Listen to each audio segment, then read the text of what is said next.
همه از مسلمان عبرت بگیرند. مسلمان شهری آباد داشته باشد که غیردین بیند حیران شود.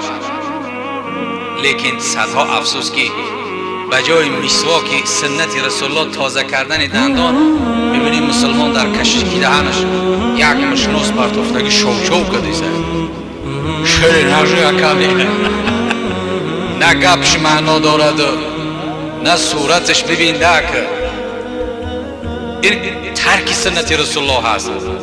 یا بعضی مسلمان ها سیگارت میکشه در برش میشینه همون سیگارت که دود میته و گوشاشو با پتکوی بنیش میبرورش همیتا دود غلبا توتای پیچکه واری در برش میشینی بوی دودی همون میزند علاکای ناراحت میشه.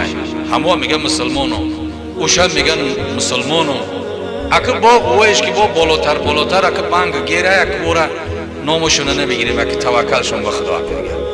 حضرت علامه لاهور میگفت نوجوانی را چوبینم بی ادب روزی من تاریک میگردد چو شب. علامه لاهور رو ببین، دوستی خدا را ولی خدا رو ببین که جوان مسلمان وقتی که بی ادب میبینن میگن روزی سفیدی من به مثل شب سیاه تاریک میشود، اما قدر خفه میشه. نوجوانی را چوبینم بی ادب روزی من تاریک میگردد چو شب. سالها اندر جهان گردیدم، انگلیا رفته بود، بریتانیا رفته بود، درس دادگی بود، نیم دنیا را گشتگی بود علامه لاهور. سالها اندر جهان گردیدم، نم به چشم منعمان کم دیدم. همون ثروتمندی که پول کلان داره، مال کلان داره، گریه همون من